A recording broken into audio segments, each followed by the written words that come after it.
Bonjour à tous et bonjour à toutes, nous revoici pour une nouvelle étude biblique. Alors je vous invite comme à l'accoutumée à pouvoir prendre votre Bible et à pouvoir la placer devant vous afin de pouvoir lire ensemble ce que nous allons lire aujourd'hui afin que je ne sois pas tout seul parce que le but de cette étude biblique c'est d'apprendre ce que la parole de Dieu nous dit et pour l'apprendre correctement, eh bien, il ne faut pas juste écouter quelqu'un qui parle, mais il faut être également participant. Et pouvoir participer, c'est également pouvoir lire ensemble ce qui est écrit dans la parole de Dieu. Alors la fois passée, souvenez-vous, nous étions dans Romains au chapitre 8, et c'est déjà la quatrième partie que nous passons, la quatrième partie que nous faisons sur le chapitre 8 à la lettre aux Romains, pardon, je vais y arriver, et nous voyons que effectivement c'est un chapitre qui est assez conséquent. Normalement, aujourd'hui nous devrions ensemble pouvoir le terminer. Mais donc, notre verset phare, je sais que vous le connaissez par cœur bien entendu, c'est le psaume au chapitre 119 et au verset 105 qui nous dit « Ta parole est une lampe à mes pieds, c'est une lumière sur mon sentier ». C'est la parole du Seigneur qui va nous éclairer et c'est ce que nous désirons encore aujourd'hui, c'est être éclairé par la parole de Dieu afin de pouvoir mettre des choses en pratique, mettre ce qui est écrit en pratique. La parole n'est pas là que pour décorer, elle n'est pas là que pour être lue, mais elle est là pour être lue et entendue afin d'être mise en pratique et afin que nous grandissions en étant conformes à notre Seigneur Jésus-Christ, c'est-à-dire en lui ressemblant davantage. Alors, la fois passée, nous avions lu Romains chapitre 8. Est-ce que vous vous souvenez seulement? Nous avions commencé au verset 18, nous avions fini au verset 25, et donc nous allons continuer là où nous nous sommes arrêtés, au verset 26. Donc Romains chapitre 8, je le répète, verset 26. Alors souvenez-vous la fois passée, le contexte qui était bien précis par rapport aux souffrances du temps présent dont l'apôtre Paul parlait, c'est-à-dire les souffrances, nous l'avons largement expliqué, si vous ne vous souvenez plus tout à fait, allez revoir la dernière vidéo, les souffrances du temps présent étant à la fois celles que nous pouvons vivre en tant que le péché, les souffrances internes, nous avions appelé ça comme ça, les souffrances internes, c'est-à-dire le fait que nous n'étions pas d'accord et que nous étions quelque part fatigués d'être confrontés au péché, parce qu'il dit « Nous soupirons en nous-mêmes en attendant l'adoption, la rédemption de notre corps ». Il finit au verset 17 de cette manière-là, en disant « Si nous souffrons avec lui, si toutefois nous souffrons avec lui afin d'être glorifiés ».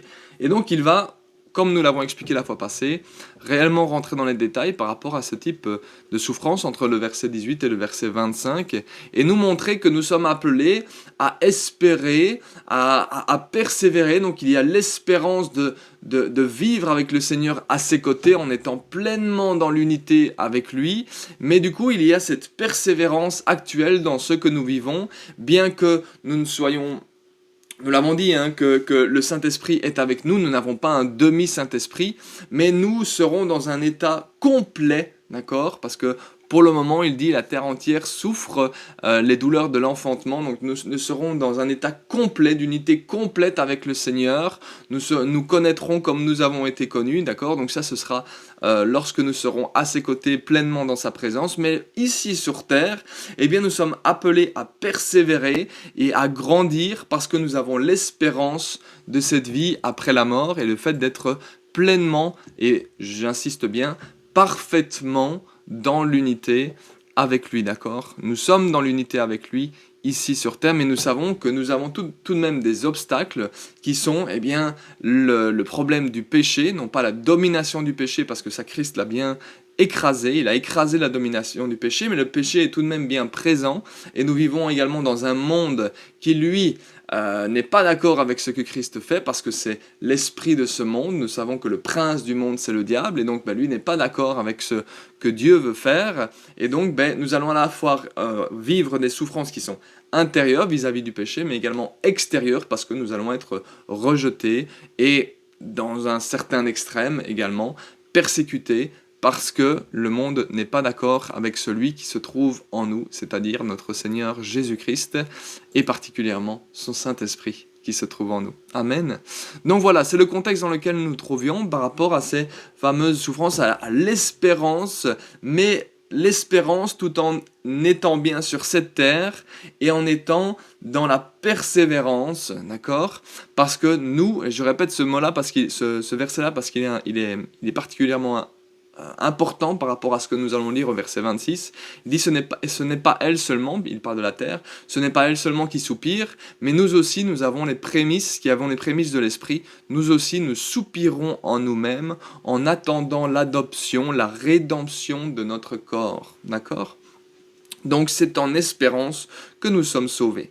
Donc nous voyons directement, nous repartons sur le verset 26 qui va être la raison pour laquelle je me suis arrêté un peu sur le verset 23, c'est parce que les deux sont bien connectés et donc on va continuer directement là-dessus. Il dit, de même aussi, l'Esprit nous aide dans notre faiblesse, car nous ne savons pas ce qu'il nous convient de demander dans nos prières.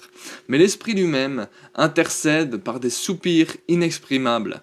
Et celui qui sonde les cœurs connaît quelle est la pensée de l'Esprit, parce que c'est selon Dieu qu'il intercède en faveur des saints. Vous voyez, il y a ce de même aussi, autrement dit, de la même manière, dans la même pensée, dans le même fonctionnement, eh bien il parle des soupirs au verset 23 que nous venons de lire, des soupirs que nous exprimons en attendant l'adoption, eh bien il dit c'est à peu près le même principe pour ces moments où nous sommes appelés à soupirer, à persévérer. Donc sur cette terre ici, nous sommes appelés à persévérer, à avancer vers le Seigneur, à avancer avec lui et pour lui, mais nous soupirons parce que nous espérons vraiment et nos yeux sont tournés vers ce moment où nous allons le rejoindre. Et bien de la même manière, l'Esprit, lui, a bien compris et est tout à fait au courant de l'état de faiblesse dans lequel nous nous trouvons, parce que non, le péché ne domine plus sur nous, mais le péché est quand même bien présent et nous avons quand même toujours ce corps, cette chair qui est attachée au péché et qui a l'héritage du péché, d'accord? Donc l'Esprit, lui, est bien au courant de notre situation de faiblesse. Nous ne sommes pas encore parfaitement unis comme nous le serons lorsque nous serons avec le Seigneur. Et donc, il a bien compris que même dans nos prières, nous ne savons pas ce qu'il convient de demander. Donc, même dans ce moment sur terre, c'est ce qu'il dit, parce qu'il parle vraiment du fait que nous sommes enfants de Dieu et que nous vivons quelque chose ici sur terre. Et il dit, regardez, même ici sur terre, dans notre état de faiblesse, l'Esprit Saint, l'Esprit de Dieu va venir nous aider, même dans la manière dont nous devons prier, parce que nous ne savons pas toujours ce qu'il est bon, ce pourquoi prier ou comment prier, d'accord? Car nous ne savons pas ce qu'il nous convient de demander dans nos prières. Nous ne savons pas toujours prier parfaitement. Eh bien, lui, l'Esprit, vient nous aider. Comment est-ce qu'il va nous aider? Eh bien, il va lui-même intercéder, il va lui-même prier par des soupirs inexprimables, d'accord? Ces soupirs inexprimables, alors, il y a plusieurs manières de voir les choses. L'interprétation la plus, comment vais-je dire, la plus répandue, à quoi fait-il référence lorsqu'il parle de ces soupirs inexprimables? L'interprétation la plus répandue pourrait faire penser au parler en langue, d'accord? Donc il va être utilisé pour le don du parler en langue qui nous est donné, qui nous est expliqué dans 1 Corinthiens chapitre 12, nous voyons la liste des dons de l'Esprit. Donc ça va être une des interprétations par rapport à ces soupirs inexprimables, parce que nous savons effectivement que lorsque nous parlons en langue, eh bien nous parlons sous l'Esprit, donc c'est l'Esprit qui va vraiment partager la prière dans notre bouche. C'est nous qui allons prier, d'accord? C'est pas l'Esprit qui prie, mais c'est nous qui allons prier. Mais nous allons être l'instrument par lequel l'Esprit va parler en sortant des sons, en sortant des paroles que nous ne comprenons pas. Et c'est ça le point le plus important, c'est que nous prions par l'Esprit. Et donc, nous prions en faisant confiance à l'Esprit de Dieu. C'est vraiment de la foi, d'accord? C'est de la confiance en Dieu, que nous laissons l'Esprit nous inspirer dans la prière, afin que les sons qui sortent, eh bien, nous croyons réellement qu'ils sont pour l'intercession ou pour la gloire de Dieu, parce que en fonction des cas, c'est ce que nous voyons dans Actes chapitre 2 aussi, c'est que c'est pour glorifier Dieu, mais nous savons également que le parler en langue, lorsque nous lisons l'épître de Jude, le parler en langue va nous permettre de nous développer, de nous édifier dans notre foi, d'accord? Donc, tous ces passages, on peut les rejoindre, et une interprétation, eh bien, c'est de penser et de pouvoir croire que lorsqu'il parle des soupirs inexprimables, il parle aussi du parler en langue, d'accord? C'est une des manières dont on peut comprendre ce principe du soupir inexprimable. Mais ne mettons quand même pas les choses en boîte, c'est-à-dire que on ne peut pas mettre Dieu en boîte, on ne peut pas mettre le fonctionnement de son esprit en boîte non plus. Et cela peut non pas juste être des paroles qui sont données au travers du parler en langue, d'accord? Mais pas que, ça peut aussi être ce que la Bible appelle là des soupirs, d'accord? Des sons, des murmures dans la prière. Donc on ne veut pas limiter ce que l'esprit peut faire et veut faire, mais nous voyons que eh bien, l'Esprit va prier même dans notre faiblesse, il va nous aider à prier d'une certaine manière, afin que nous prions selon la volonté de Dieu, d'accord? Donc c'est l'Esprit qui même, imaginez-vous pour quelque chose d'aussi simple que nous pourrions dire que la prière, parce que la prière au final, ce n'est que dialoguer avec Dieu, et bien même pour une chose aussi simple, l'apôtre Paul nous annonce ici que l'Esprit nous vient en aide parce que nous ne savons pas toujours ce qu'il faut demander, ce qu'il faut dire ou comment le dire. Donc même là, l'Esprit de Dieu vient nous aider en intercédant par des soupirs inexprimables, d'accord?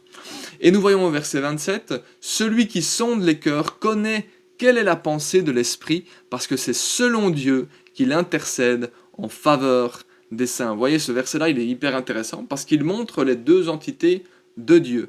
Donc il y a son esprit et il y a Dieu. Et nous voyons qu'ils fonctionnent ensemble. Il y a Dieu l'Esprit et il y a Dieu le Père, d'accord? Et lorsqu'il dit « celui qui sonde les cœurs », eh bien, il parle de Dieu. Il parle de Dieu le Père. C'est celui qui sonde les cœurs. C'est ce que nous voyons dans l'Ancien Testament. Dieu sonde les cœurs. Et nous voyons qu'ils fonctionnent ensemble parce que Dieu sait quelle est la pensée de l'Esprit et c'est normal, vu que c'est son esprit aussi.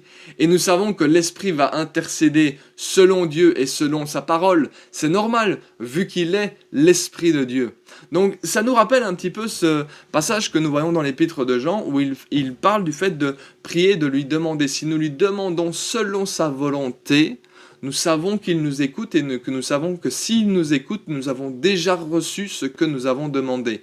Eh bien, il faut comprendre dans ce passage que l'Esprit de Dieu vient nous aider dans notre prière, parce que nous ne savons pas exactement toujours ce qu'il faut demander, afin de demander parfaitement selon la volonté de Dieu. Et parce que l'Esprit vient nous aider à prier exactement selon la volonté de Dieu, eh bien, nous savons que nous avons déjà ce que nous avons demandé, parce que l'Esprit a demandé parfaitement. Il a demandé parfaitement selon la volonté de Dieu. Donc, vu qu'il a demandé selon la volonté de Dieu, Dieu écoute. Vu que Dieu écoute, nous avons déjà ce que nous avons demandé. Donc, nous voyons que, dans ce passage-là, il est en train de nous montrer que même sur ces termes, dans ces moments où on est toujours dans ce contexte-là, hein, d'accord, bien comprendre le contexte, il parle des souffrances. J'estime que les souffrances du temps présent ne sauraient être comparées à la gloire à venir qui sera révélée pour nous.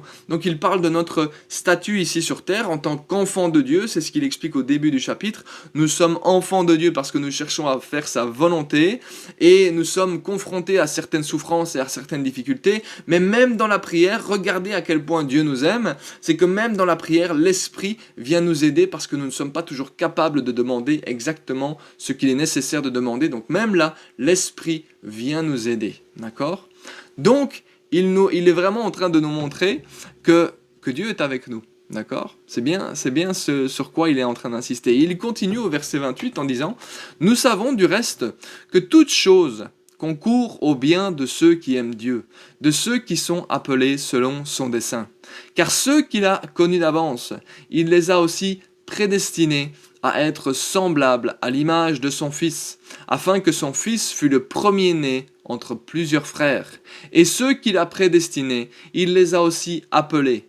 Et ceux qu'il a appelés, il les a aussi justifiés. Et ceux qu'il a justifiés, il les a aussi glorifiés. » Ce passage nous montre que le Seigneur, oui, il est avec nous. Même dans ces moments sur terre de faiblesse, où nous dirons, ces moments où nous ne sommes pas encore pleinement dans l'unité avec lui, et que nous ne sommes pas encore pleinement dans sa présence, lorsque nous serons à ses côtés, eh bien, il est en train de nous montrer, oui, mais Dieu est quand même là. Et Dieu est bien présent. Et bien qu'il y a des souffrances, et bien qu'il y a des combats, Dieu est bien présent. Et il est celui qui va causer toute chose à votre bien. toutes choses vont concourir à votre bien. D'autres versions, plus anciennes, vont dire que Dieu va travailler à notre bien.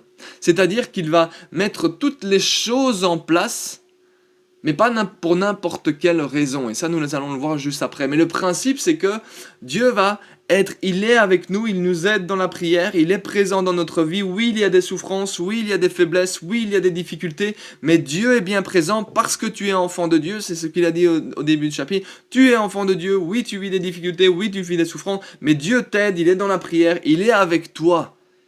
Et dans tout ce que tu vis, il va travailler sur chacune des choses et il va causer les choses à se mettre en place afin que ça concourt à ton bien. Au bien, particulièrement, bien entendu, au bien de celui qui aime Dieu et de celui qui est appelé selon son dessein. D'accord ? Il va causer le bien, il va placer les choses, travailler afin que les choses se mettent en place pour le bien de ceux qui l'aiment et de ceux qui sont appelés selon son dessein. D'accord ? Mais ça, ce n'est pas pour n'importe quelle raison. Le bien, parce qu'on dit au bien. Ah oui, ok, d'accord, mais qu'est-ce que ce passage entend par bien ?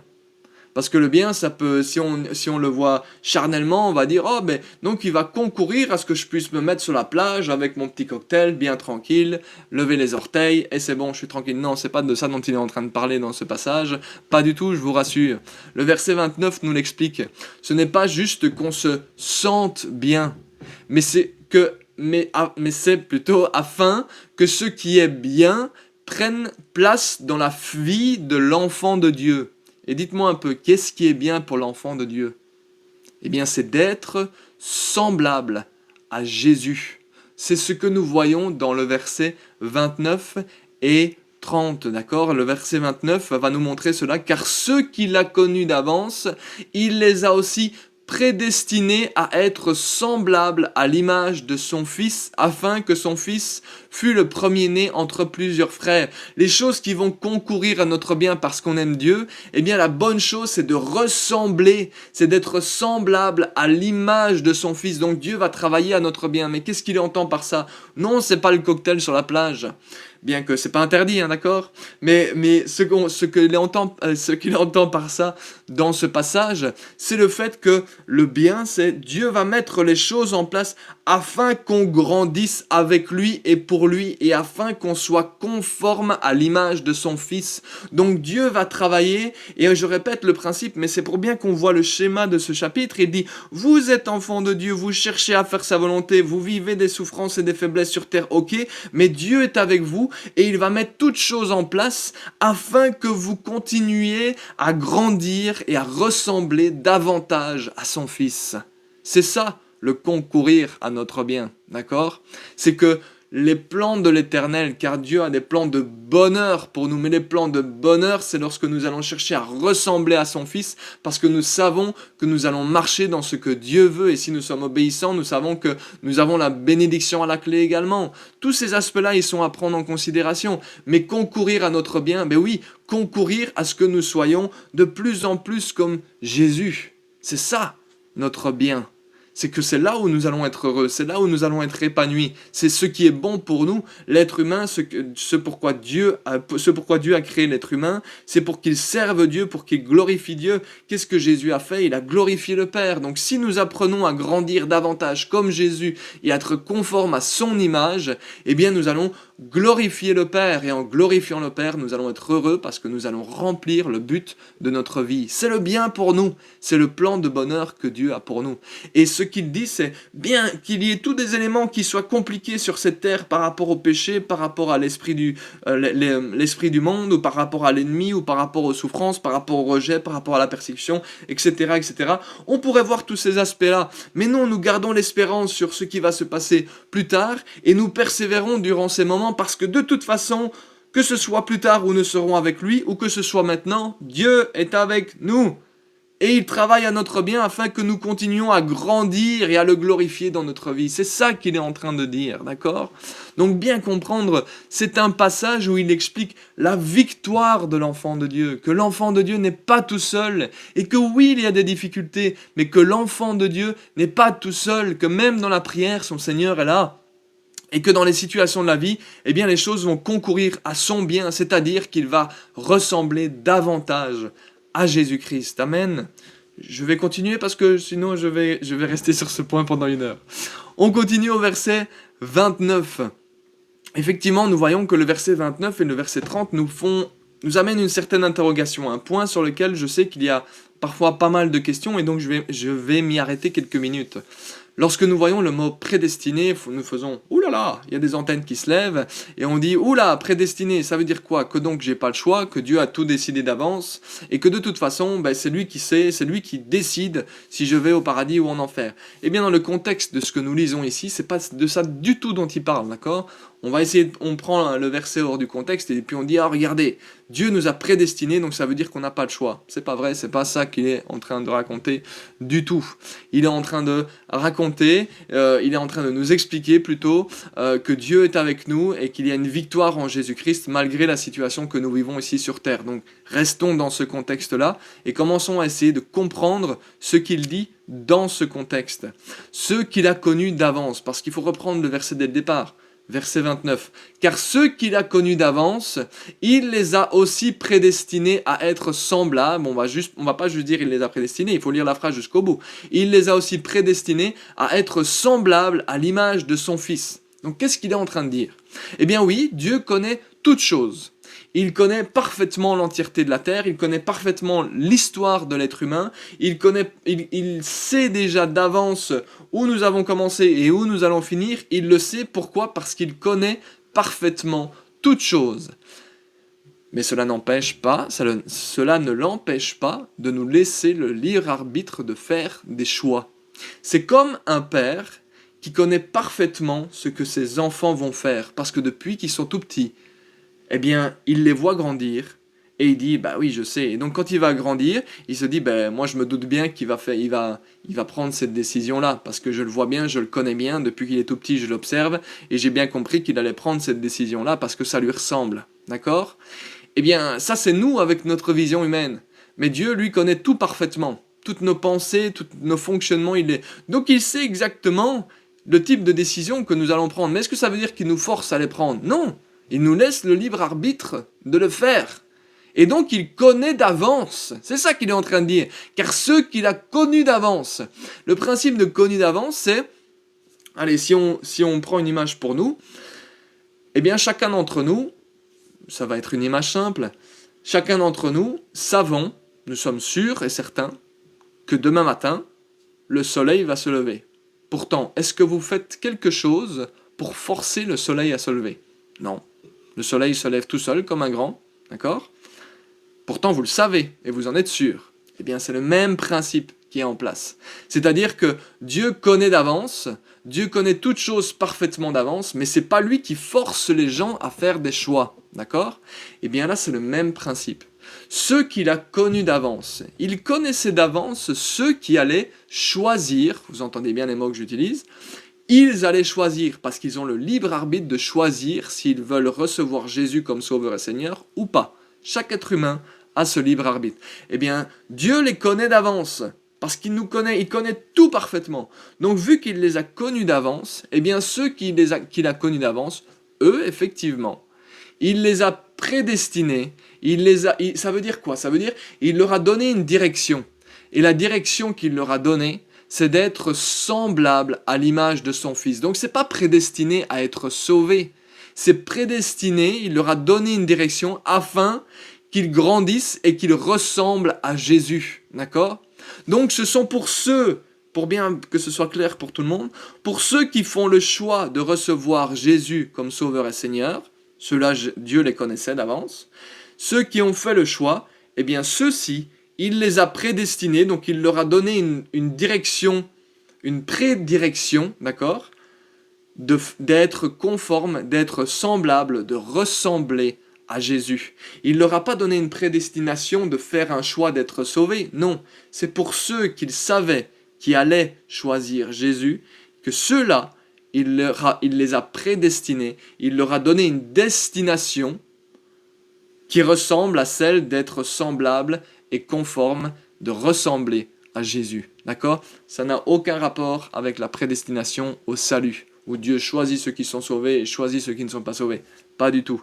Il insiste bien, c'est ceux qu'il a connus d'avance. Ceux-là, il leur a donné comme destination d'être conformes et de ressembler à Jésus, à l'image du Fils, d'accord? Et il dit effectivement, eh bien ceux-là qui suivent cette direction-là, bien oui, il les a appelés, il les a justifiés, et il les a glorifiés, parce qu'ils seront dans la gloire avec son Fils, et qu'ils sont déjà désormais maintenant dans la gloire avec son Fils, d'accord?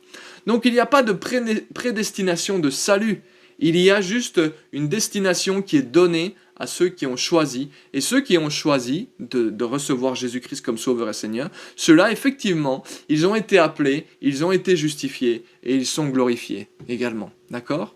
Donc bien, j'espère que c'est clair, n'hésitez pas si vous avez des questions, soit on vous envoie un mail, soit on en reparle un vendredi durant la réunion de partage, d'accord?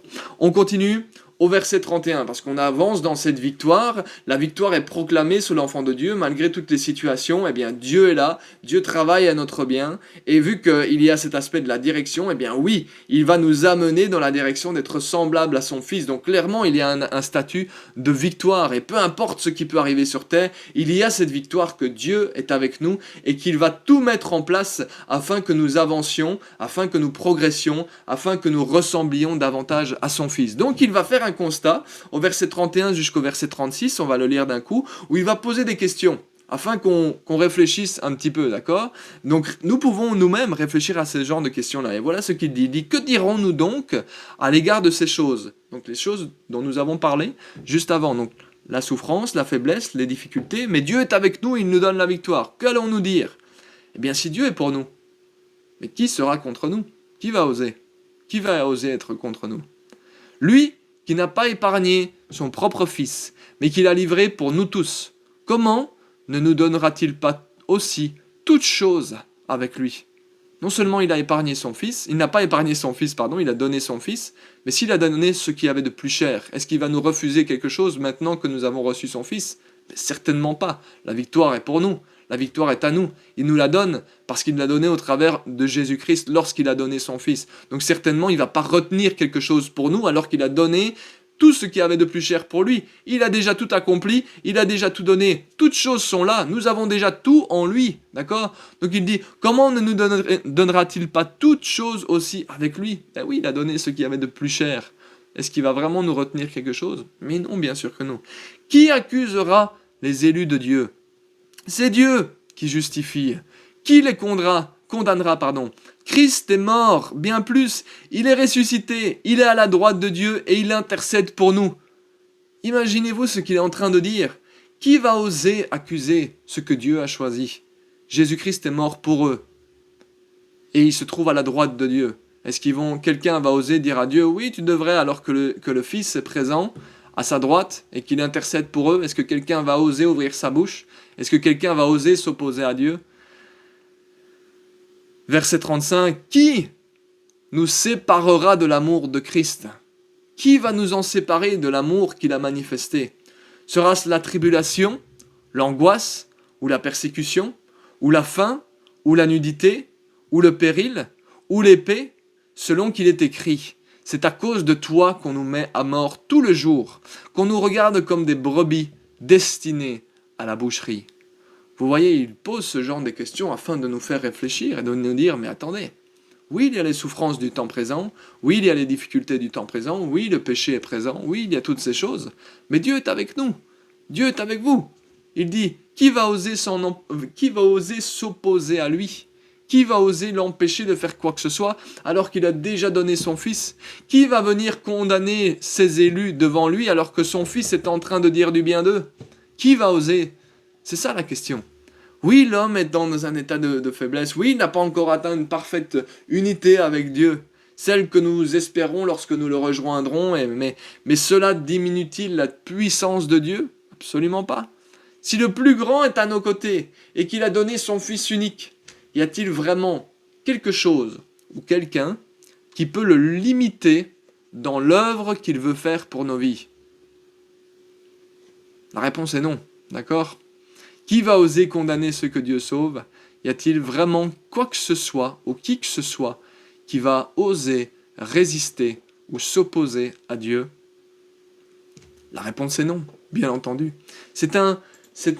Une parole de victoire que l'apôtre Paul partage avec chacun d'entre nous là, en disant bien, et on va reprendre en concluant juste après, cet aspect de la compréhension du chapitre, mais de bien comprendre, oui, la victoire est présente, parce que c'est ce que Dieu a fait en donnant son Fils pour chacun d'entre nous, et il conclut justement sur ce passage, qui est un passage bien connu, mais lorsqu'on prend conscience de tout le contexte, on dit « Ah oui, ça a d'autant plus de valeur ce qu'il est en train de nous expliquer. » Au verset 37, il dit « Mais dans toutes ces choses, de quoi parle-t-il? De toutes ces choses que nous venons de lire, la tribulation, l'angoisse, la persécution, la faim, la nudité, le péril, l'épée, etc., etc. Dans toutes ces choses, nous sommes plus que vainqueurs par celui qui nous a aimés. Car j'ai l'assurance que ni la mort, ni la vie, ni les anges, ni les dominations, ni les choses présentes, ni les choses à venir, ni les puissances, ni la hauteur, ni la profondeur, ni aucune créature ne pourra nous séparer de l'amour de Dieu manifesté en Jésus-Christ, notre Seigneur. Amen. Rien ni personne ne peut faire obstacle à l'amour de Dieu manifesté en Jésus-Christ. Ce ne sont pas les souffrances du moment présent que nous vivons, qu'elles soient internes, qu'elles soient externes, que ce soit le péché, que ce soit la persécution, que ce soit la vie, que ce soit la mort, que ce soit toutes sortes de puissances qui pourraient s'opposer à nous, qui vont changer quoi que ce soit à la situation. Si Dieu est à nos côtés, qui sera contre nous?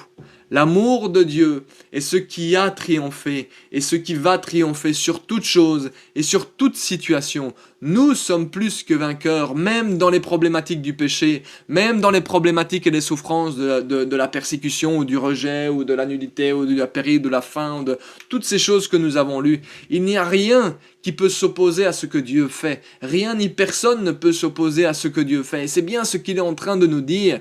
Pas la hauteur, pas la profondeur, ni les dominations. Regardez ce qu'il dit, ni les choses présentes, ni les puissances. Aucune puissance ne peut s'opposer à ce que Dieu fait. Si Dieu est avec vous, qui va être contre vous? Qui va oser s'opposer? Personne. Rien ni personne ne pourra tenir devant lui. Parce que si Dieu travaille à notre bien afin que nous ressemblions à son Fils, il va mettre toutes choses en place. Et si nous sommes enfants de Dieu et que réellement nous désirons faire sa volonté et que nous marchons dans la même direction que lui, c'est surtout ça qui est important, si nous faisons le choix de suivre sa voie, effectivement Dieu va mettre tout en place afin que nous grandissions et que nous avancions avec lui et pour lui. Et à ce moment-là, rien ne pourra s'y opposer. Le seul qui va être décisif dans l'histoire, c'est est-ce que nous voulons avancer avec lui? Là, oui, nous avons un choix à faire. Est-ce que tu veux faire la volonté de Dieu? Est-ce que tu veux vraiment être un enfant de Dieu qui va pleinement accomplir la volonté de son Père? Ça, c'est une autre question. Alors là, on peut dire non, et alors là, ok, d'accord, on s'arrête. Mais par contre, si nous voulons faire sa volonté, si nous voulons avancer, peu importe les difficultés, peu importe les faiblesses, si c'est notre désir de faire la volonté de Dieu, eh bien Dieu va tout mettre en place afin que sa volonté s'accomplisse pour notre bien, afin que nous ressemblions à son Fils. Un homme a dit un jour, un prédicateur américain ou anglais, je ne sais plus, assez réputé, qui a dit, anglais je pense bien, qui a dit si vous désirez faire la volonté de Dieu, Dieu va vous placer à l'endroit où il faut et quand il faut afin que sa volonté s'accomplisse.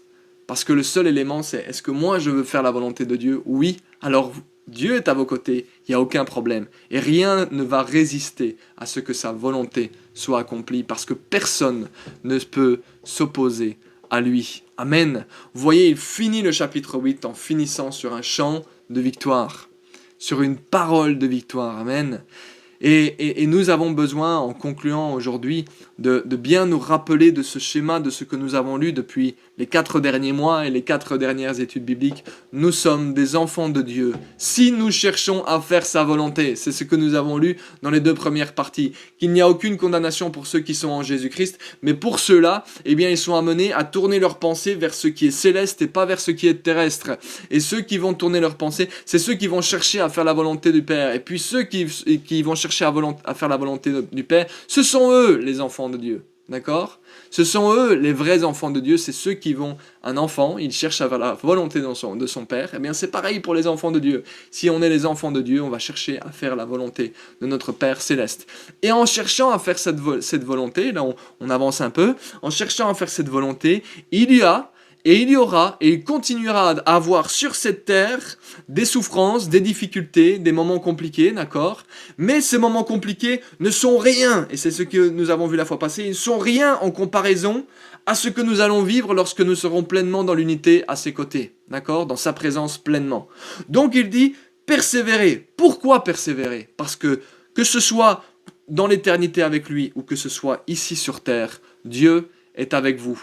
Oui, les difficultés que vous avez ici sur terre n'existeront plus quand nous serons à ses côtés, là on est d'accord. Mais durant ces moments où les difficultés sont bien présentes, qu'est-ce qu'il dit? Il dit persévérer. Pourquoi? Parce que vous avez le plus fort à vos côtés.